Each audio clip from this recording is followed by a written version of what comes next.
Hey guys and welcome to the day 3 of 75 hard challenge. जब भी हम किसी नए रूटीन में आते हैं या फिर किसी चैलेंज को फॉलो करते हैं, हमारे माइंड में न जाने बहुत सारे थॉट्स आते हैं जो कि पॉजिटिव भी हो सकते हैं एंड नेगेटिव भी हो सकते हैं। तो इन चीजों से फाइट करने के लिए मैं काफी दिनों से मेडिटेशन की हेल्प ले रहा हूँ एंड ये आप भी कर सकते हैं। You just need a comfortable place and consciously आपको अपने ब्रीथ में फोकस करना है। आप एक जगह में शांत होकर तो कभी नहीं बैठ सकते हैं एंड इट्स वेरी ऑब्वियस कि आपके माइंड में लिमिटलेस थॉट आने वाले हैं। स्लोली स्लोली आपको इन्हीं थॉट में ओवरकम करके अपने गोल में फोकस करना है।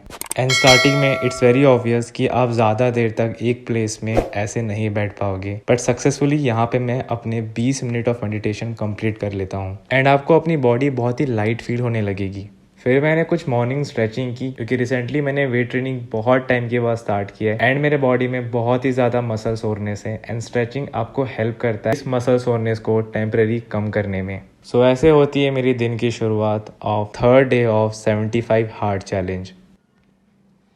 मैं इस हार्ड चैलेंज में बेसिकली अपनी फैट लॉस जर्नी डॉक्यूमेंट कर रहा हूँ एंड आप जब भी फैट लॉस डाइट में होते हैं तो एक मेजर इशू जो हर कोई फेस करता है वो है कंटिन्यूस क्रेविंग का। अगर आपको भी कंटिन्यूस क्रेविंग होती है तो आप कोशिश कीजिए कि आपके हर एक मील में ऐसा कोई फूड आइटम हो जो कि हाई इन फाइबर हो, क्योंकि फाइबर क्या करता है वो आपके स्टमक में लॉन्गर पीरियड ऑफ टाइम तक रहता है जिसके कारण आपको भूख नहीं लगती है। जैसे ग्रीन वेजिटेबल्स हो गए, लेग्यूम्स हो गए, ग्रेन्स हो गए, इन फूड में भी हाई फाइबर होता है। तो आप क्या कर सकते हैं, अपने रेगुलर खाने में इन सोर्स को ऐड करके आप डाइजेशन प्रोसेस को स्लो कर सकते हैं जिसके कारण खाना आपके स्टमक में longer period of the time रहेगा एंड आपको भूख कम लगेगी। पूरे दिन भर पे आई मेक श्योर कि मैं हाइड्रेटेड रहूं एंड ये कुछ हद तक मुझे क्रेविंग से बचा के भी रखता है। इसलिए इट्स वेरी इंपॉर्टेंट जब भी आप फैट लॉस डाइट में होते हैं आपका वाटर इनटेक 4 to 5 लीटर के बीच में होना चाहिए। ब्रेकफास्ट मील लेने के बाद मैं अपने काम में लग जाता हूँ। कुछ दिनों से वर्कलोड ज्यादा होने के कारण मैं ज्यादातर अपना टाइम लैपटॉप में स्पेंड कर रहा हूँ।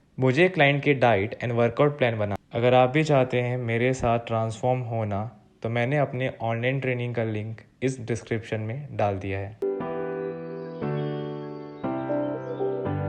मैं इस हार्ड चैलेंज में जो भी चीज़ें कर रहा हूँ उसको डॉक्यूमेंट करने की कोशिश कर रहा हूँ, बट ड्यू टू इतना सारा वर्कलोड मैं रेगुलर वीडियो पोस्ट नहीं कर पा रहा हूँ। But I am making sure कि मैं रोज अपने पूरे दिन भर के वीडियो रिकॉर्ड करूँ एंड उसको लैपटॉप में डालूँ एंड एडिट करके उसे आप लोगों तक पहुँचाऊँ।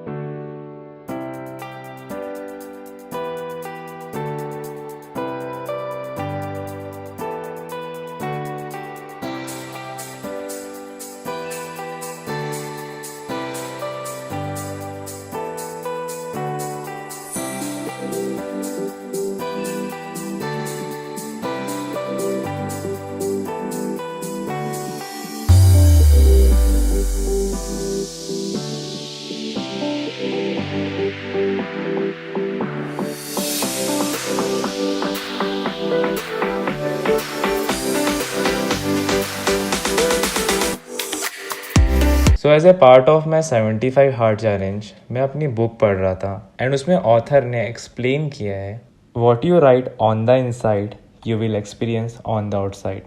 एंड किसी भी चीज़ का जो भी आपका बिलीव होता है, ओपिनियन होता है, अब जो कुछ भी अपने सबकॉन्शियस माइंड में लिखते हैं एग्जैक्टली द सेम आप एक्सपीरियंस करते हैं अपने रियल लाइफ में।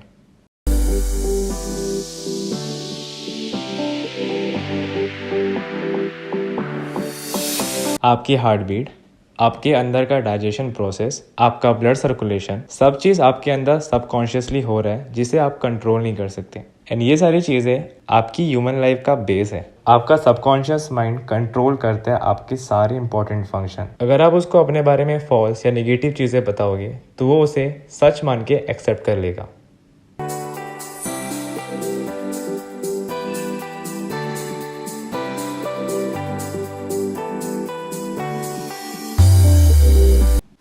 सो ये मेरा कंडीशन है on day 3 of my 75 hard challenge.